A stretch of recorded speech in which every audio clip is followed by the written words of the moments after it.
Episode 10, the X episode. This is awesome. I'm so excited. TFL Podcast, episode 10. I have two legendary goaltenders from the Mill and the NLL. One of them's in the Hall of Fame, and Marty's not. So I just want to introduce Marty O'Neill first, a longtime goaltender, Victoria, British Columbia guy. Dallas Eliuk, an East Vancouver guy. I mean, he lives in Portland now, but he's truly an East Vancouver guy. And for all those people that know what East Vancouver represents, he was fully immersed in that culture. But let's not go there. But the point of the matter is, two legendary goaltenders that played a lot of lacrosse and have a lot of stories from the Mill and the National Lacrosse League. Two old friends of mine. I'm thrilled to have you guys. Thanks for coming, fellas. Thanks for sitting in. Thanks for having me on, man. It's great to be part of your show with my good buddy Marty. Two great goalie minds. It's you guys have known each other a long time, right? So like you are truly, and I know this from history, but you guys played a lot against each other. But I know you've been pretty close for a lot of years. Yeah, Marty, you want to answer that one first, or? Sure. Yeah. Well, Dallas and I were I'm on the island, so we were in the billeting sharing program at the age of 7, I believe. I came over and stayed with you for the weekend. Yeah. And played East Van versus Victoria. So that's when we met, and the dialogue never really stopped. That's interesting because when you say the billeting program, right, like a lot of Americans don't understand what that means, what a billet is.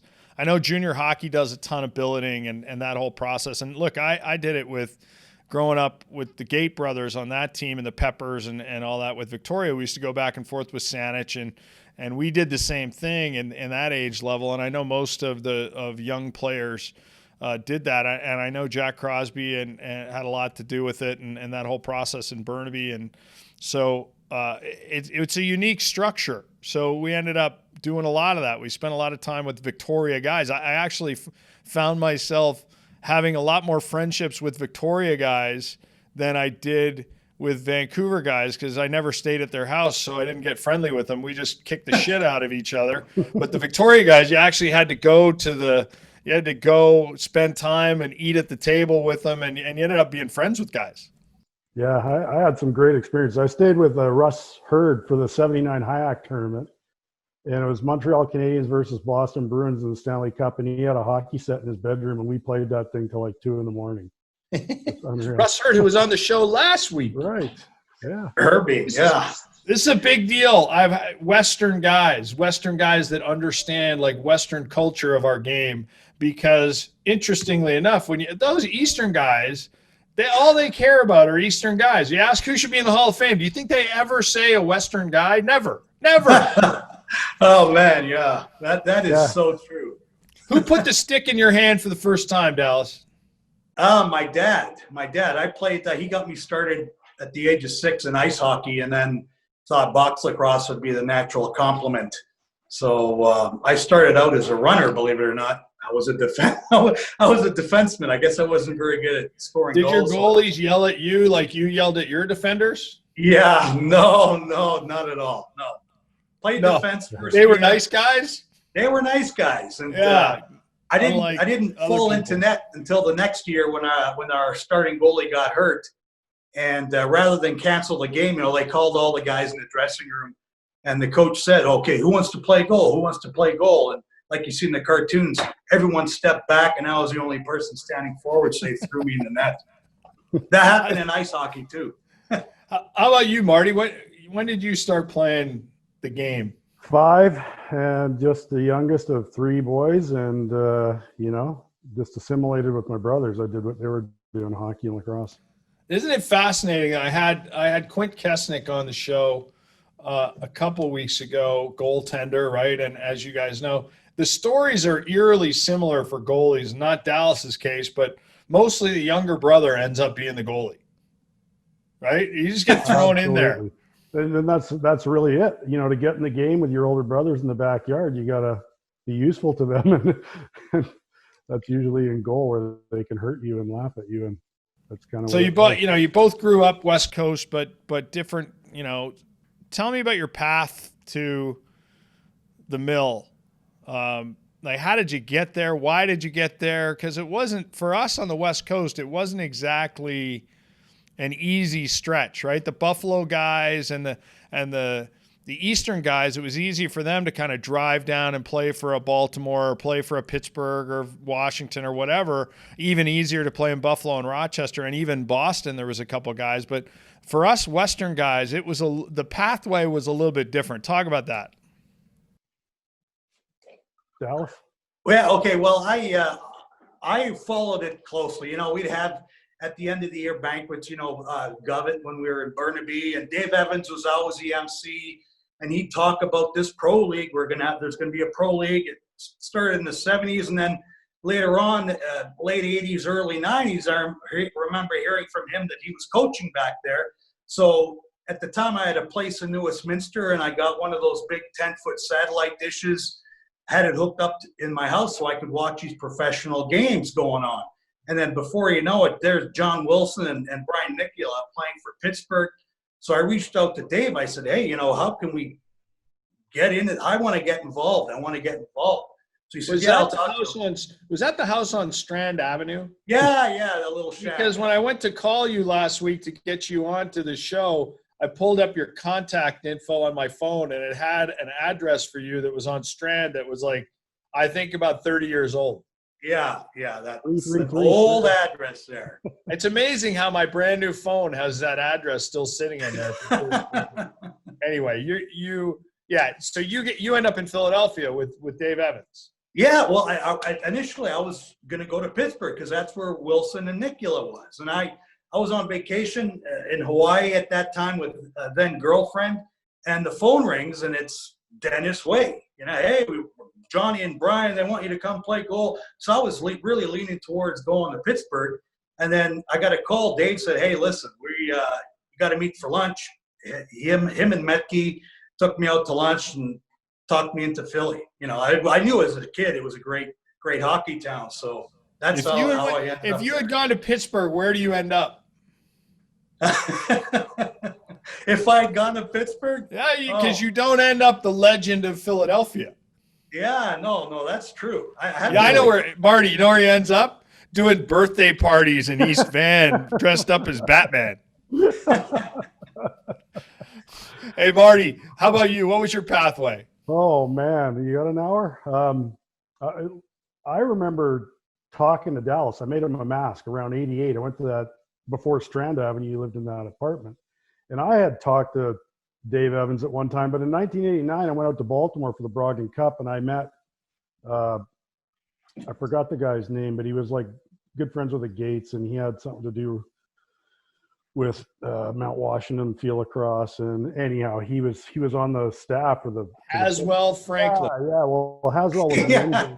Haswell was the end game. This was a guy, Roddy or something like that. I forgot his name, but anyhow, so I was supposed to go out in 89. I was on my way there. I got to Arizona, had a bleeding ulcer in my car in Black Canyon, Arizona. I spent a week in the hospital and went home. So that was 1989. And then Neil Doddridge lived with me in 1991 playing for the Payless as a billet in his rookie year. And he'd just come from Detroit.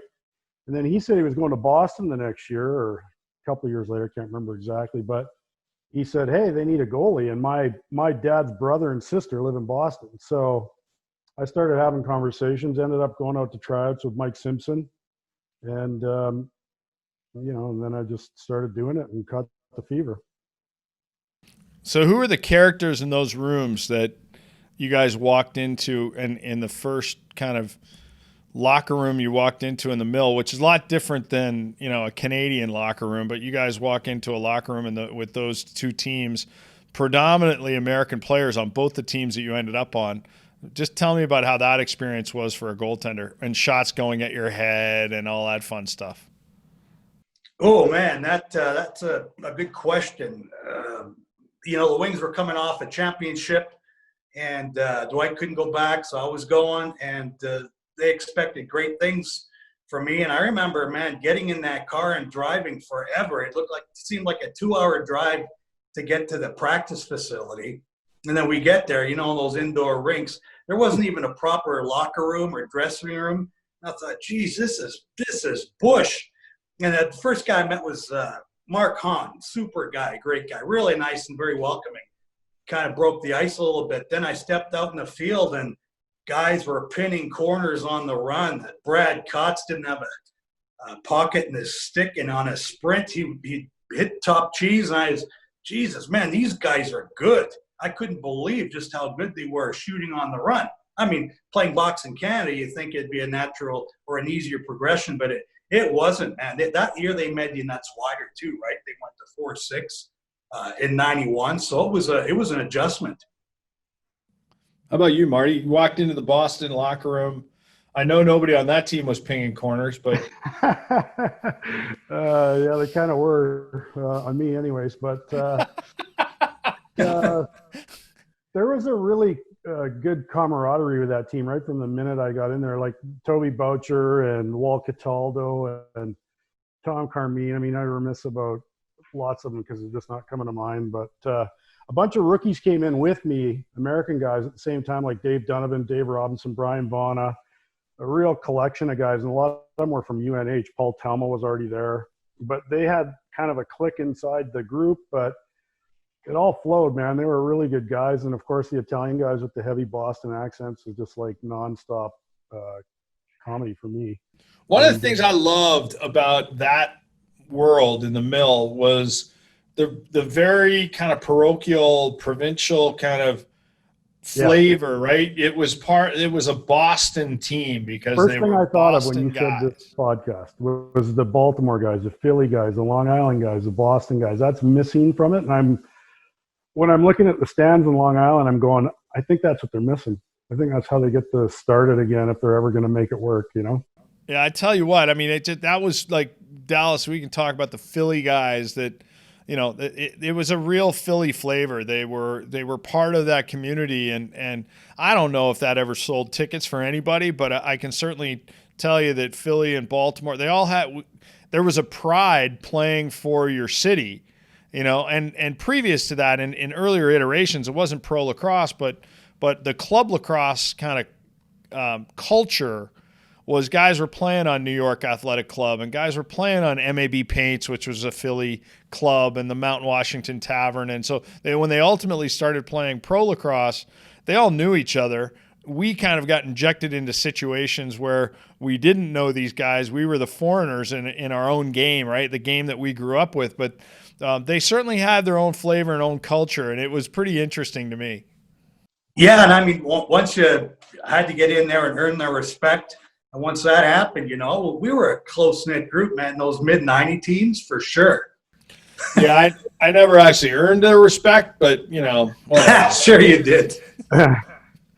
Marty, you guys had a unique team and had some level of success, but playing in the Boston Garden, the Boston Garden was a killer place to play. Yeah. And the best story, I'll tell you a great story. My wife goes to a game, her first game, goes up to Boston to watch me play. Now, she's from Connecticut, so not too far away from her family. Her family meets there, and they come in, and they all go to this game in the Boston Garden. Now, Boston Garden, for those people that never have been in the bottom of the Boston Garden, first of all, when the bus goes in, it goes up a ramp that's a wooden, rickety ramp that's like not very wide. So when you look out the bus window, you can't see what's underneath you. And so it literally looks like you're rising through like thin air to get into this rickety old building, and you walk to a shitty little locker room that basically is infested with rats.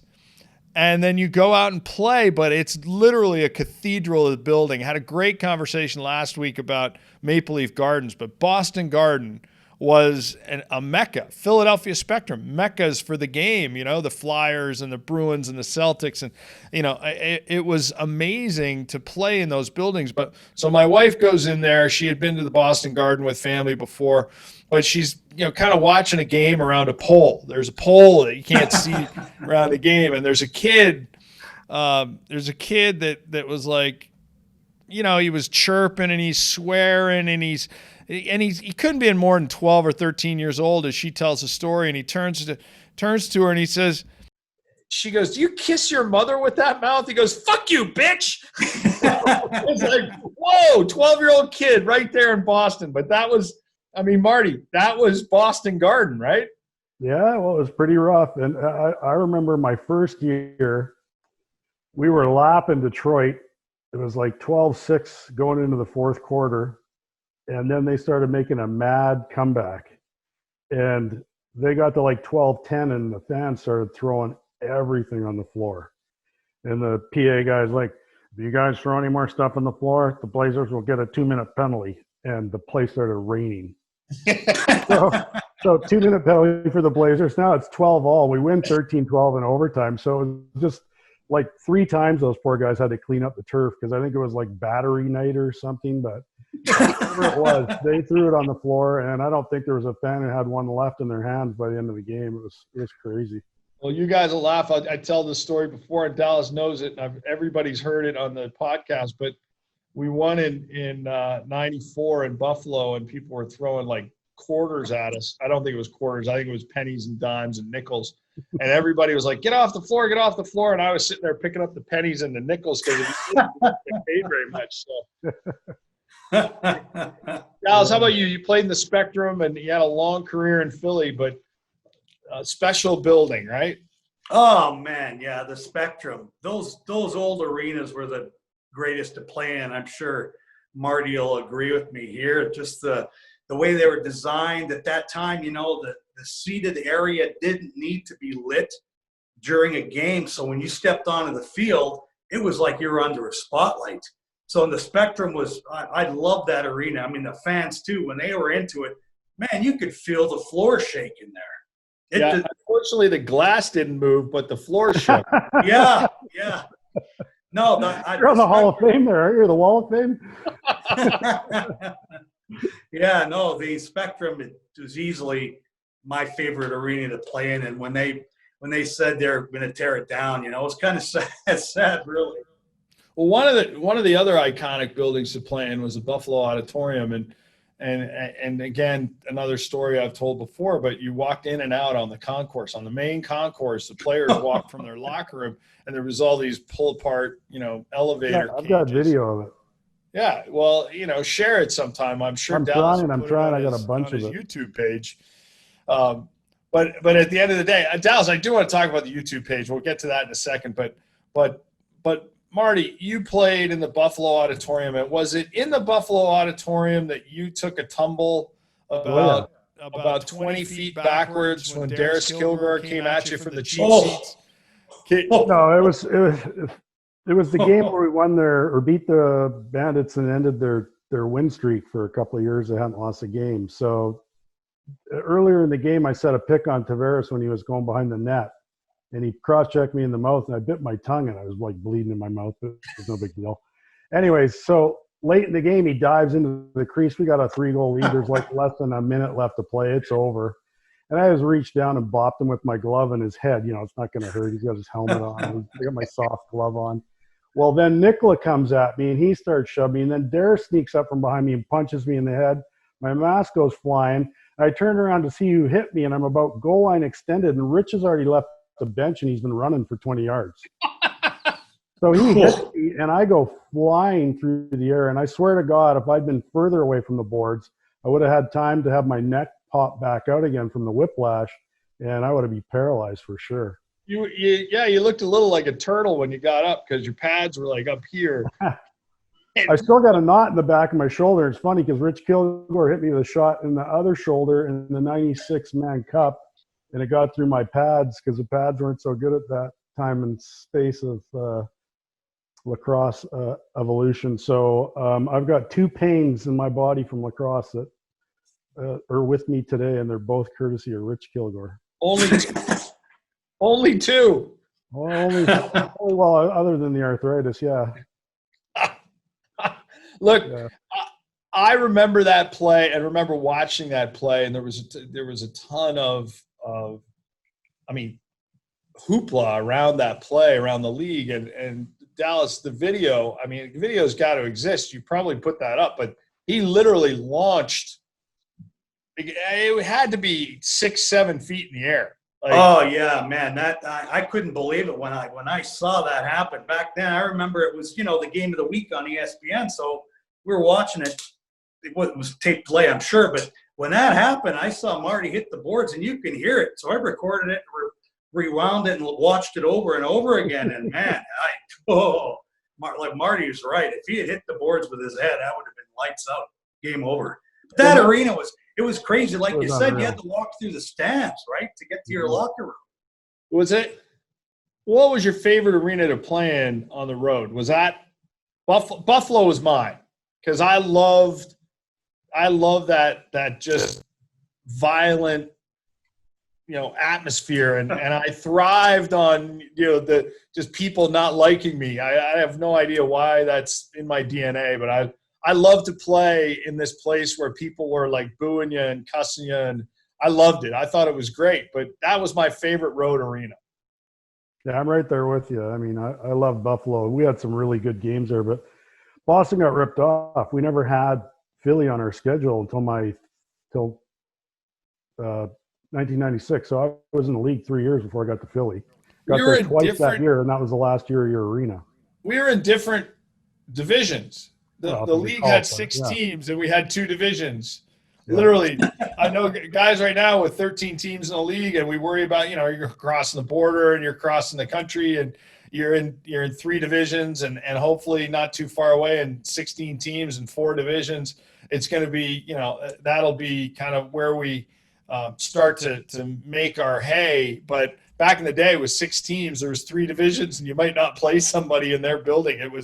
It was funny, but we only played 8 games, right? I think people kind of lose sight of the fact that early on in the history of the schedule, you played 8 games. Yeah, that's true, man. Not much of a schedule there. Well, or a payday. Yeah, right.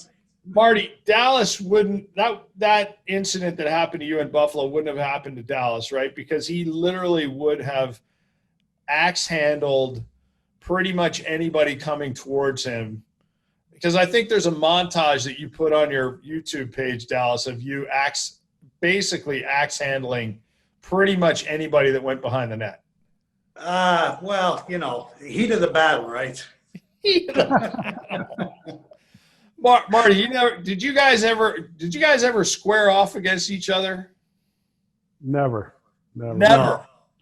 How about you? But Marty, you did square off against other goaltenders, right? I fought Dave Lee in the playoffs in the WLA. That's right. Yeah, I remember that now. What about like the 92-man cup? Wasn't there like a big issue in the 92-man cup? You weren't in that, were you? No, 95-man cup. I sat on top of Kurt Malowski and watched the brawl, but I just kind of grabbed him from behind and sat on top of him. And he was about $1.25, so. Is that? Further entrenched. Jake Elliott yelled at me from the stands for 6 games straight. Said, Jake Elliott yelled at me from the stands for 6 games straight. That's right. You had a feud going there with Dumbo. Yeah, Jumbo. Yeah. Now he's the media, man of the year. Yeah, well, I helped him get his start in Minnesota. I thought he did a great job in the summer games, and John Arlotta loved him too. So conversation turned into Jake flying into Minnesota to do a couple of games, believe it or not. So he owes you the media man of the year trophy. He owes me nothing, but yeah, it's just funny how world comes in circles, right? We hated each other, and then, we got some respect. Cali BBQ is proud to be an official sponsor of your San Diego Seals.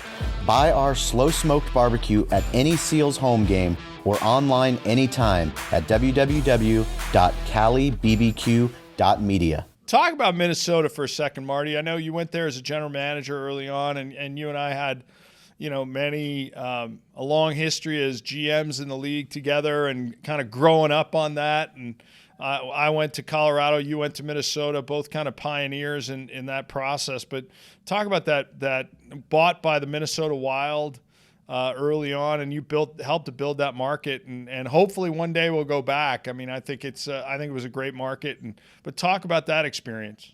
Yeah, it was a great experience. And you left out the part that I followed you into Philadelphia, where I was for 3 years when you went to Washington. So we both kind of learned at the helm of Russ and Chris and Mike. And that was trying for me, but at the same time, it was really good because it kind of builds your thick skin up a little bit, having to answer to 3 owners. And then I got 3 owners that were into the wine every game, so they came down at halftime. You said it, not me. But I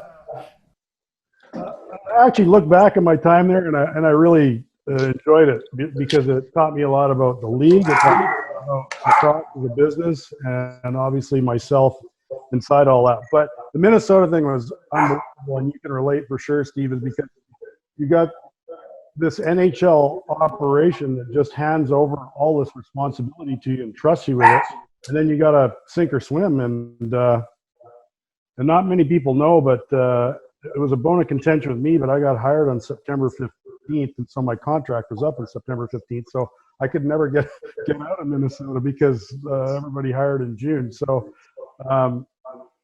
the Wild were on strike. I think that's why they bought the team. And I was able to integrate their staff into lacrosse. So it really helped. I don't know if it would have gone as well there if we didn't have that happening, land in our laps. And so, the rest is history. The team was pretty successful. Winning was never a priority for the organization. It was more about just having a good product and trying to build. They picked the right man for the job. Yeah, well, anyhow, I didn't listen to them, but I didn't have your budget, that's for sure, and I just about said the F word there. But size matters, brother. Size matters. It was a great city. It was a great city for lacrosse, and it had a really good fan base. And I don't know, somebody said to me about 3 years in or 4 years in at a Wild board meeting just before they sold the team to John Arlotta that lacrosse is 10 years too soon here. And I think, some places could even say that today. It's like 5 years too soon or 10 years too soon. But I think if lacrosse went back into Minnesota, they got more of a lacrosse community there. Not that matters that much, but they had 14,000 fans. They didn't come to every game, but, they had a fan base of 10,000 showing up at games, 9,000. There was actually 3 of us that ultimately went and kind of relocated to those markets. One in Minnesota, Bob Hamley went to Phoenix, and I went to Colorado. And we kind of, put our flags in the sand in those markets and dedicated ourselves to living there. And that was really the way that we thought that was, it was going to work in those markets. And certainly I know, Bob had traction and you had traction, and we certainly had traction in Colorado, and that continues. And, I'm a firm believer in getting into the market and actually, working the grassroots platforms and all those fun things. But I do remember a great story. You'll remember this, Marty. Hammer being an Eastern guy, and us being 2 Western guys, we were doing a scouting trip together, the 3 of us in Toronto, and we end up, we're all saving money, right? So we all stayed in one room. We check into the room, Dallas. It had 1 bed. We was check into one room. Marty and I ended up sleeping in the bed, king-size bed together, and Bob Hamley slept on the couch. I woke up at like 6 a.m. Marty had gone. He's like, screw this. I'm out of here. I don't know where he went. He had to catch a flight. But that was for the 4-on-4 in Six Nations. I remember that. We're talking about 4-on-4 back in the day. Why aren't we doing it now? Anyway, I remember that now. I thought that's where that ET video clip originated from. That when you guys were sharing that room. Dally. That's an inside joke. Dally, the padding of goaltending, and Marty's in the industry, but I just want you to talk about it, because if you watch pictures, you watch your YouTube channel, and by the way, talk about your YouTube channel real quick. Tell everybody how to get to it, because it's the god of goaltending, but it's actually really worth watching. If you're into the National Lacrosse League, you want to know something about the history of the game, go to Dallas's YouTube channel. It's capital HOF Netminder 35. That's my YouTube channel. What does HOF stand for, Marty? Yeah, HOF Netminder 35. And What does HOF stand for, Marty? I have no idea. Nobody has ever spelled that out to me. Well, I have Tupperware bins full. I mean, Marty and I talked about this. All these games I have on video, VHS, they're not doing me any good sitting in the basement. So I originally started the YouTube channel just to get the games out there, digitize them, throw them out there so people that are going to games today can roll back and see the Gates and their prime Tavares. What's that? You're aware that you're violating every licensing and IP rule in the history of the league, right? Well, I'm not being funded or getting paid for it. It's just throwing sports up there. Yeah, the league can use all the help they can totally busting your chops. But watching those those old film and that old footage, and you look at what the goaltenders wore back then, how were the scores not like in the 20s and the 30s? Well, that's a good question. Back then, I mean, it was a different game. Goalies were more mobile, I think, without question. And if you watch any of the goalies, I remember thinking, holy cow, man, this Sal, he's a big guy, but he can move in there. Even Dietrich was flying around in and out of the net. Why we weren't up in the 30s, I don't know. Well, it has more to do with the fact that the shooters were shittier. Well, I guess guys playing both ends of the floor. Yeah, you're more rounded. Paul and Gary were playing defense. Marichek were playing defense. And, yeah, but that would give more offensive chances up, because I've watched some of those tapes, and those guys were like literally crossing guards.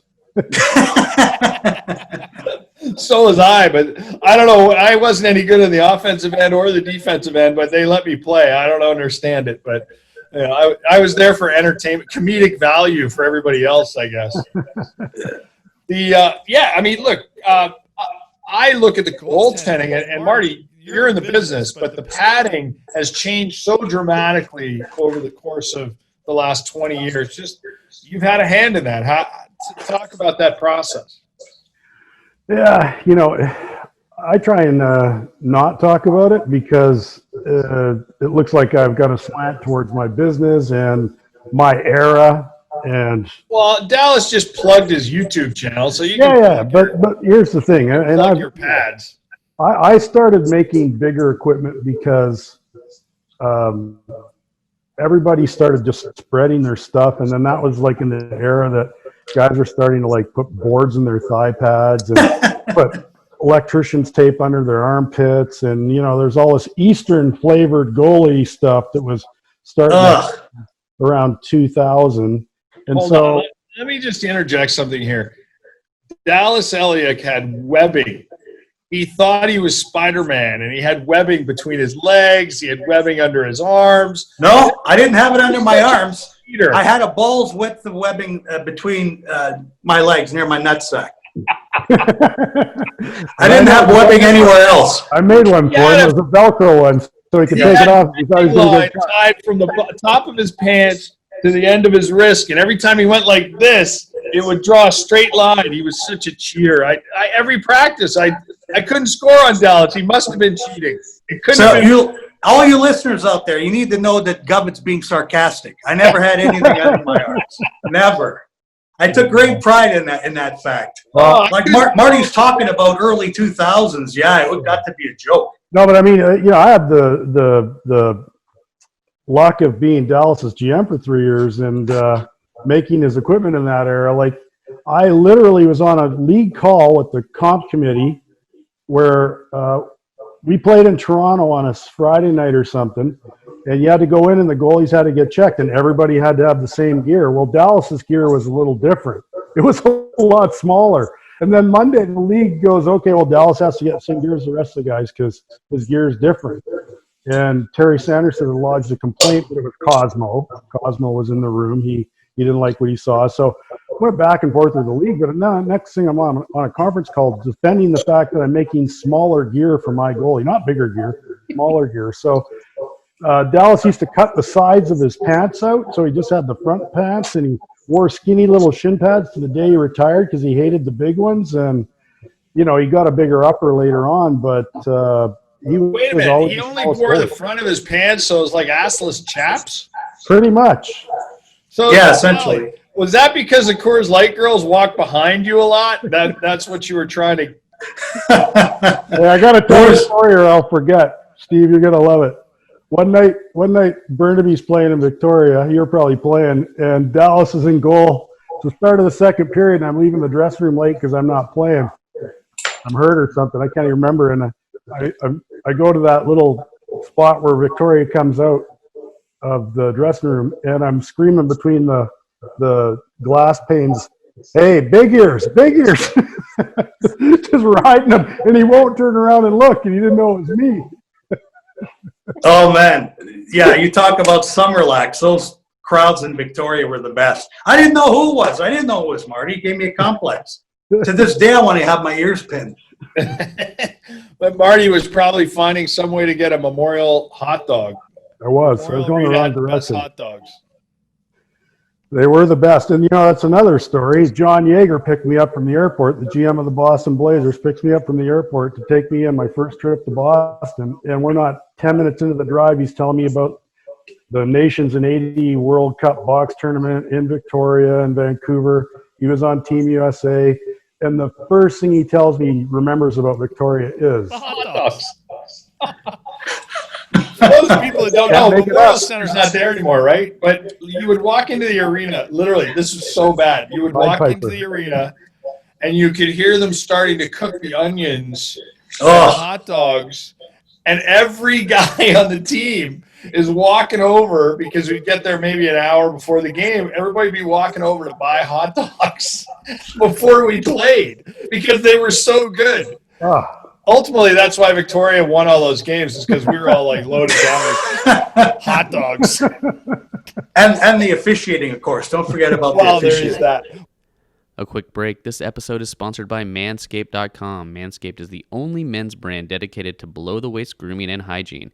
If you've been listening to our channel for a while, you know that we are big fans of Manscaped and their Perfect Package Essentials Kit, which is the world's finest all-in-one manscaping kit that makes manscaping safe and easy. And just when you think they've got it all figured out, they take it to the next level. I'm excited to be one of the first to confirm that after 18-plus months of research and development, the new Lawnmower 3.0 waterproof body trimmer has just been released and comes with a ton of new upgrades. Get 20% off plus free shipping from your Perfect Package 3.0 purchase when you use promo code SEALS20 at manscaped.com. That's code SEALS20 for 20% off at manscaped.com. Now, back to the pod. What was the greatest game you two ever played against each other? Oh. Well, that would differentiate, because one would have me winning and one would have him winning. I know. Well, that's why there's two of you. So, you know what? I would be remiss if I didn't mention that the greatest game I ever missed was Dallas losing in double or triple overtime to Anthony Cosmo 3-2 when Dallas was about 40. What were you, 40? How many years old at that point? 43. And I wasn't there. I was in Minnesota. I missed it. That Portland, Dallas? Game 7. No, the Summerlax. Adnax against the Shamrocks. But I talked to this guy, used to be a mechanic at the city of Victoria where I worked, and he just went on and on about how unreal Dallas was in that game. So we end up, Marty, you and I and Bob Hamley end up going our ways to those. And Dallas ended up going to continue his playing career in Portland. And I think you had a hand, Dallas, in a lot of their marketing and creating their advertising. So you actually featured very prominently in all of their TV ads, right? If I remember correctly, you were like, you're drinking a coffee and they're throwing papers at you on the porch, and you were making saves. That was one of my favorite ads. That was my brainchild, that one. It was a lot of fun. Angela did it right. I can say nothing bad about my time here in Portland with management, front office. She was fantastic. It was a lot of fun. You stayed there. You live now. You put down roots and stayed in Portland. Yeah, met my wife that year and have an 11-year-old boy as a result. Yes. Cool. So talk about Dallas. The greatest game you ever played against Marty. Oh boy, that's really tough. Like Marty says, different stories, of course. So maybe maybe the best game or one of the more memorable games for me was the first time playing in Boston Garden. Just the fanfare. Holy cow, this new arena, the fans, like you said, they were brutal. They were brutal in Boston. I remember getting heckled and jawed behind the net. So maybe the first game ever playing in Boston Garden and beating Boston that time. That was a big game for me. But you talk. Sorry to interrupt. You talk about a story with Marty playing and stuff. I got to tell you this. It's hilarious. We played against each other for so many years. And in '96, the Blazers had a really good team. I don't know if you remember that. And the only reason I remember is, digitizing these old game films, and you're seeing their bumping teams off. And they were primed to win the title that year. Was Darren Fridge, Jeff Wolfong on that team in '96? Darren Fridge and Rodney Tapp and myself. Right. Okay. So in '96, they're poised to win the championship. And I honestly, I feel if they had faced Buffalo in the final, they could have beaten them. They played a different game and they matched up very well with Buffalo. But what I haven't told too many people about this, the week of the game, you know how we used to practice just one night a week and then maybe a Wednesday or Thursday night. It's I want to say it was a Wednesday morning. There's a mailman at the door, and he's delivering this huge box. It was like one of those cardboard filing cabinet boxes, about 18 inches high, 15 inches wide. I said, what is this? I'm looking at the label, and the return label is Marty O'Neill. So it's something that has arrived for me from Boston. I open it up, and it's a chain letter, and there's 300. I swear around 300 pages, and I start flipping through it. I'm looking at it. It says that this pitcher, I think the pitcher for the Baltimore team, died in a terrible boating accident because he got this chain letter and he didn't copy it and forward it on. So I'm looking at these things. This is the week of the game, right? We faced them in the playoffs. I think it was a Friday or Saturday night game. I got this box of this chain letter that and he knows you're not the most superstitious guy in the world at all, does he? Yeah, no. So I'm wearing the sweaty turtleneck for 3 years, and anyway, I'm looking at this chain letter box. There's no friggin' way I'm copying all of these letters. So I just go right. I was at that time I was staying with Chris Flynn, and he had a nice big fireplace. So I just took the box, walked right into the fireplace, and lit it up within half an hour. And I thought, okay, I can't let this bother me. We're playing them that weekend. And it was funny because it gave him a bit of an edge. I thought, Jesus. Typically, yeah, I am superstitious. I was superstitious earlier on in my career, and you lose a lot of that when you get older. But getting this box of chain letters, oh my God, that I couldn't one up him with that one. There's no way. I don't know, maybe Marty can elaborate, but there was. Hey, Dallas, just so we're on the same page, we got a lot of really young listeners on the TFL podcast that want to hear all about the '90s. What's a chain letter? Oh, yeah, it's a letter that you get that you have to copy. It'll tell you what to do. You have to make copies, or you have to call your friends and pass this letter on. So I get this chain letter with 300 names on it, and I'm supposed to copy each letter and send it to each person. It's like a pyramid scheme with no upside. So, no, it would have been physically impossible for me to do it. Even if I toyed with the idea, it would have taken me a month and a half to copy all the printed matter. I couldn't believe it. The other side. Why did you send this to him? Did you send it just to mess with him? You know what? I barely remember this. It wouldn't have mattered an iota to me, so maybe that's why I did it, because I sent it to Dallas. Maybe I kind of remember it, but I don't remember a box, maybe an envelope. What player? No, it was a giant box. I remember I could fit my helmet in it. It was that big. What player in the National Lacrosse League would you guys want to sit next to in a locker room? If you could pick anybody, you do it all over again, you pick anybody, who would you sit next to in a locker room? Me? Anybody. Yeah, well, does it have to be from our era? Oh. Ryan Cousins, number one. You always loved Ryan Cousins. He's the epitome of all in. He's the epitome of all in. And I've never seen a group of guys follow one guy in all my time in sports like the guys in Minnesota did. And I'd say he was just like a coach, just like a manager, just like he's a force. So I would love to play with that guy.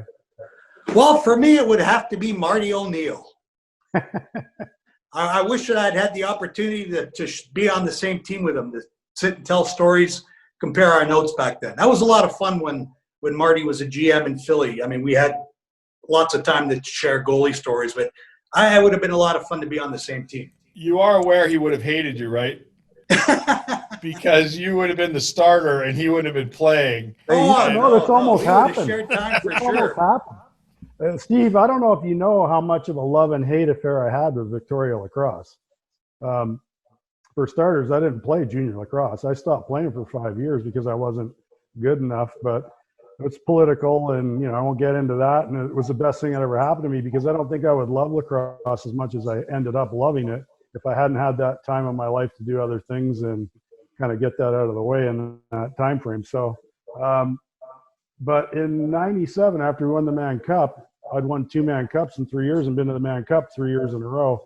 And I was ready to leave Victoria. I almost went to Coquitlam in 98. I was talking to Les Wingrove. It was real close, and it was just more about upsetting my personal life than anything. And so I ended up not doing it at the last minute, but it was real close. And it was just so we could play together. And obviously I would have been the backup.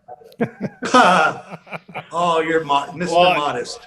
Let me tell you, if you want to talk about fireworks, if you had been the starter and he had been the backup, that's when it would have been a lot of fireworks. Well, it's funny that Dallas and I have talked about stuff, and I mean, we could go into this for hours. Like I started having success with flat angles around 1990, 91, and got Dallas to do it in 92, or he decided to do it in 92 after my success. And Dallas had the highest save percentage in the history of Canadian lacrosse that summer doing it. So anything I could do, he could do better. But I'm only bringing that up because I'll say, Dallas, I think I was better than you in 96. Yes, you were. Yep. Yeah. I had in 95 maybe too. Except we couldn't beat Philadelphia, but in the NLL we could beat everybody. We could beat Buffalo, we could beat Rochester. I mean, we were pounding Rochester, and then we of course choked in the playoff game because they made us sit for 3 weeks and wait. But Dallas knows this, and I don't want to make this a love fest because that's not what this show's all about. But I just want to tell you, I don't have 3 rings in the National Lacrosse League if it's not for that guy right there. So we were a good team. But, if you watch any of the stuff that he posts on YouTube, you realize just how bad our defense was. Maybe it's only because on his YouTube channel or on the Twitter or Instagram stuff that he puts out there, he never has a goal scored on him. And I think he posted something about a week ago that said, for all you people that want to see what it looks like when I get scored on. But it literally, he threw up like 3. I know you did it on purpose too. You threw up 3 videos in a row of me getting roasted on defense. And in fact, you threw up 3 videos. There was one video of John Tavares doing a hidden ball trick. And I can't live that down. JT comes on the show and he starts laughing at me because he burned me on the hidden ball trick. No, we were a good team together, Steve. That was not malicious in any sense. No. We won a lot together. We had a lot of fun, and Dallas and I go way back through a long history in junior lacrosse in Burnaby, and so I played in front of Dallas. Looked at my butt for a lot of years. So. Another quick break. Coronado Brewing Company is proud to be the official craft beer partner of the Seals.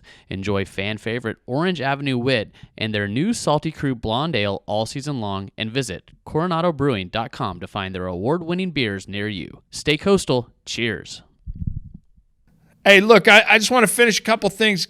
One question. If you could put somebody in the Hall of Fame right now, the National Lacrosse League Hall of Fame, that's not there, who would you nominate, Dallas? Probably Marty O'Neill. Wow. Yeah. This is really, these answers are really good. I'm just going to keep asking questions. You can just keep saying Marty O'Neill. I'll just sit here. Yeah. How about you, Marty? Who would you put in there? Have a serious camaraderie because, birds of a feather stick together. And a lot of people don't understand goaltending. So we bounce stuff off each other all through our playing days. And we didn't really have that competition until we hit the floor. But, a lot of that's out of your control. I'm on Boston. He's on Philadelphia. I'm in Victoria. He's on Coquitlam. Sometimes I got a better team. Sometimes he's got a better team. So we never thought about it that way. But I prefer to think of him as a goalie in Burnaby, not Coquitlam, but whatever. Yeah. I played with John Tavares, and he was the best in so many ways. I mean, I played with Gary and Paul, and they were unbelievable. And I'll never forget how many bruises Paul Gate had on his body at the end of the Mann Cup one year. It was just gross. And how he could take that kind of beating and the mindset that Gates had when guys would I remember watching a Mill game before I even played in the Mill, and Gary's running down the floor and two guys tackle him from behind like a football tackle, and he doesn't even get mad. No, they just knew it was their job. Mad. They just knew it was their job to do it. And Tavares had a bit of a streak in him where he'd get guys back if guys dirtied him and stuff. I never saw Paul and Gary ever get mad at a guy really ever that I can remember. So who would you put in the Hall of Fame? Yeah, well, I'm just talking about the great guys. I would probably I'm trying to think of a Boston guy. I mean, Carmine got all the goals.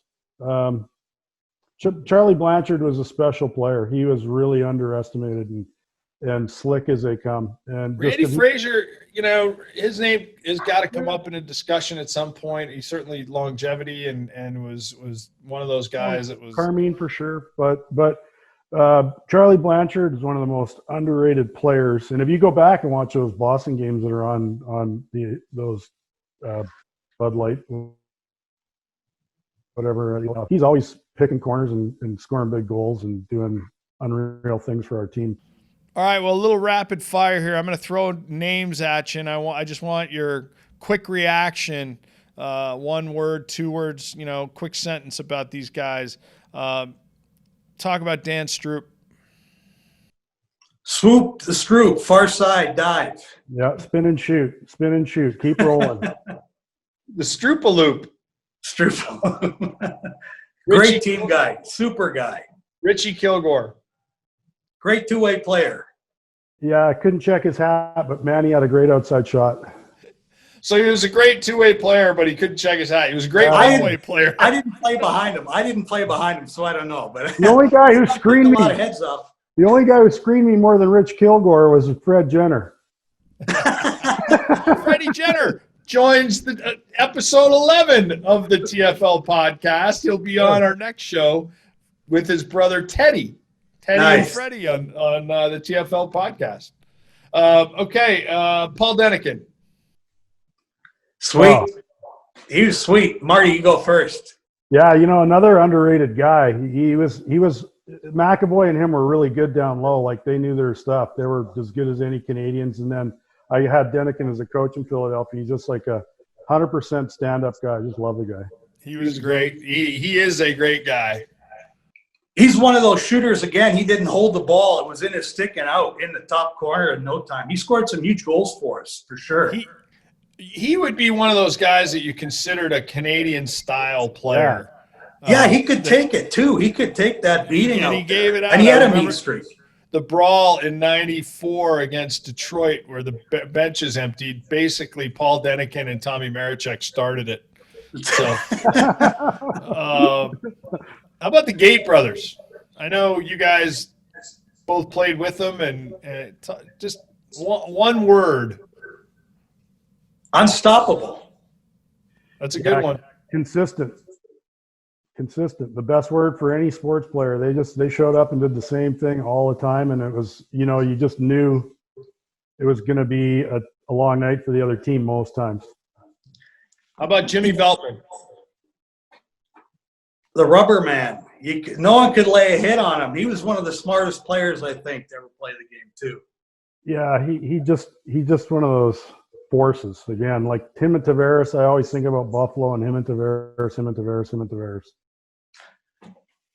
Funny story, Steve. Can I interject there? Yeah, about old Jimmy. Yeah, we went into the Hall of Fame in the NLL together, and in Colorado.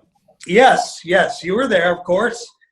Real known fact, way back when the Wings, our first trip to Buffalo, this was in Buffalo, was just steamrolling everyone.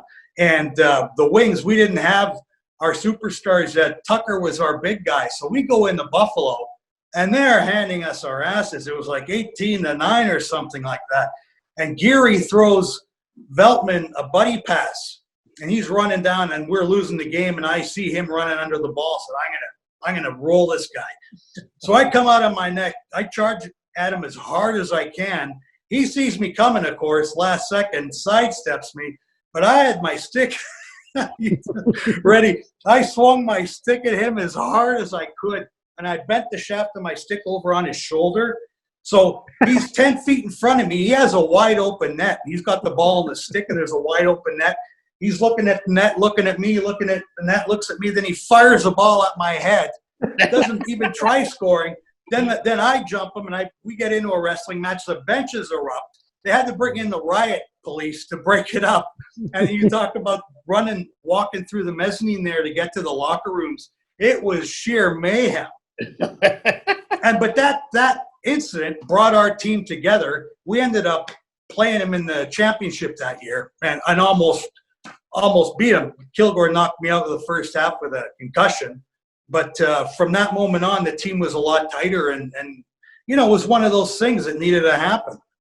So I do want to point out that there is a current National Lacrosse League rule, and Marty and I spent a lot of time in the competition committee together, but there is a National Lacrosse League rule now that's not named the Dallas Eliuk rule, but it's certainly close, because goalies aren't allowed to leave their crease like that and come out and hit players that are running for, defenseless players like in football. But you did it once a game? Me, no. Come on. I left the crease and laid a few people out, but I think Marty did a better job at taping people than me, man. He did something that not too many people were able to do, and I think he broke the ice. Is that he ended up. Are you guys there? I lost you for a second. He ended up getting Tavares in Buffalo, which is that's unheard of. What a hit. There's center field, too. I talked to Johnny Tavares, to JT about this on the podcast a few episodes ago when Gabby Rowe came out of the penalty box and hit him. And probably one of the most textbook hits you're ever going to see. Put his shoulder into his chest, and he just buckled him. That I still pull that hit up every once in a while and show staff members that have never seen, a hit like that, because it was just unbelievable. It was.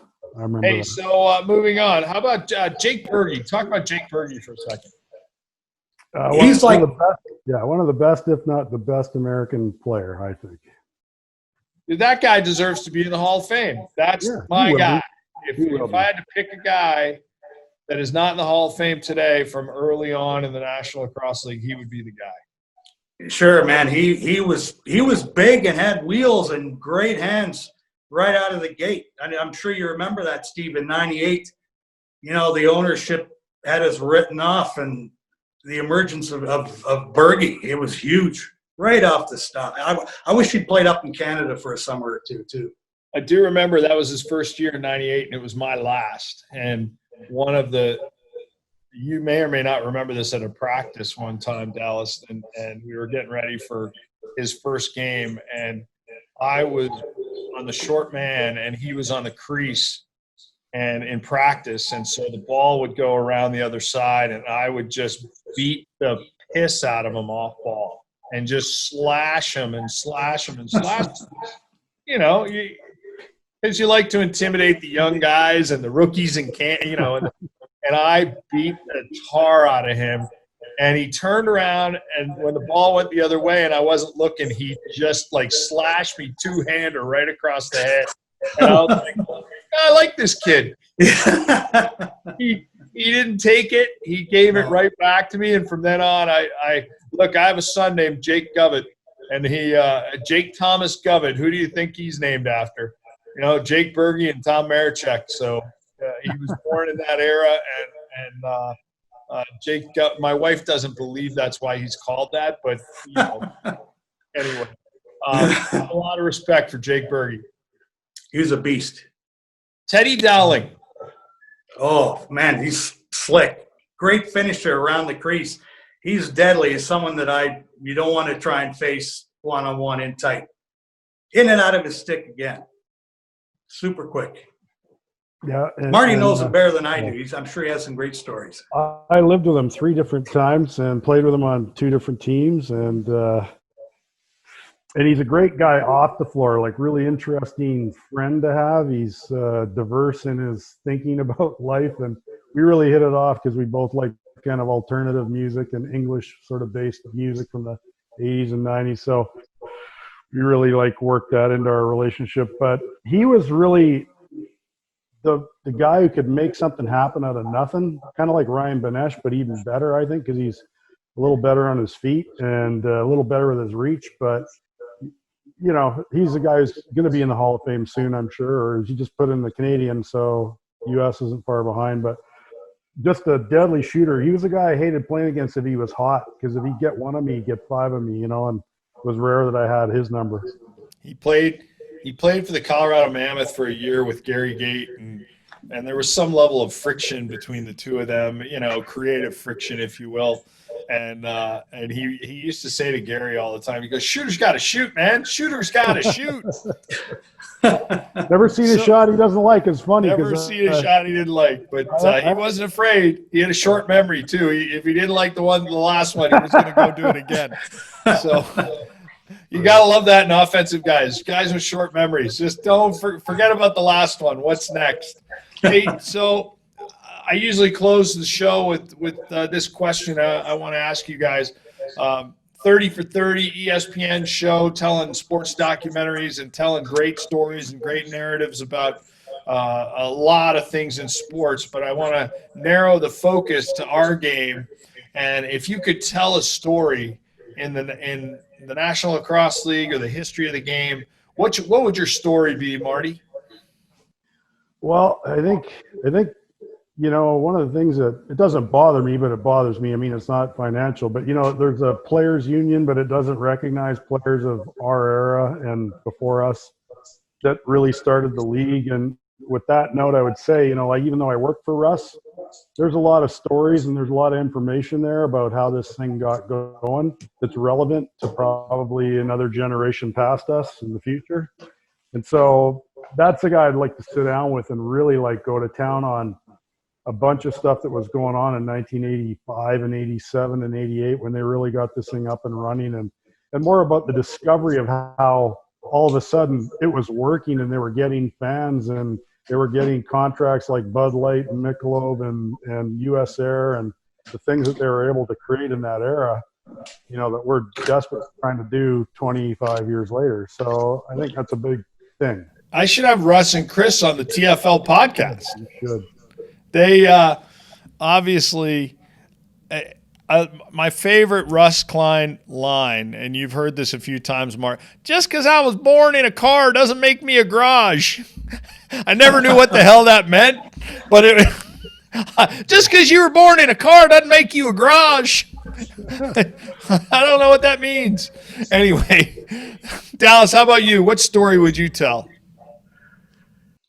That's a tough question. Maybe the transition from the old MILL, what happened to the MILL and why it couldn't exist, why it didn't hold its ground and how it became the NLL. Just that behind the story, how did that happen? I mean, I know how it happened, but it's kind of interesting because so many people, followers of the MILL, big fans back then, they figured, all right, we're going to become the NLL and go big time. Well, instead of going up, it took 3-4 steps backwards. Yeah, that would make an interesting story. We had great sponsorship and everything, and then we just kind of went backwards. The Players Association was absolutely necessary to help the players out and everything, but in a way, the game now it's far more tame than what it used to be. It used to be, welcome to the jungle. It was a war out there, right? Well, there is this thing called liability that everybody has to worry Yeah, about. I know. I keep hearing that. It's crazy, Dal. I mean, come on. But I do think, look, we had Gary and Paul on a few early on in one of the early episodes, and it was really intriguing and interesting to hear Paul talk about that. Go back and listen to, I want to say that's episode 3. I think go back and listen to Paul Gate tell that story for those of you that are out there. He tells it in pretty good detail and it was really interesting. And I agree with you. It's there was a lot of intrigue in that process in the summer of 1997 where we were all involved. And the summer of 1997 was kind of pivotal in where this league went from one level to another level. And ultimately now, 30-something years later, 35 years later, but the start of that in 97 was something very intriguing. I'm certain. I know it's I thought I was going to live in Boston for a long time, if not the rest of my life. And then the fall of 97, we found out that I was 13.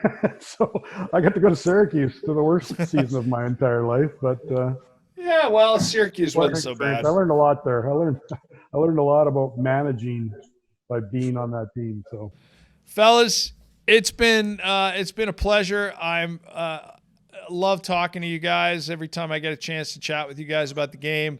It's always fun, interesting, and we get to chat about a lot of things. But thank you for joining me today, Dallas. Keep doing what you're doing. I'm excited about the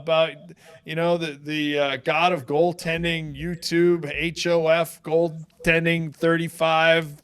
It's fun trip down memory lane for those people that haven't seen it. Keep doing what you're doing. Marty, I know you're working in the pad industry and you're protecting a lot of goaltenders in Canada right now in box lacrosse. And as the game grows in the U.S., I know you're doing the same thing there. But keep protecting those young players.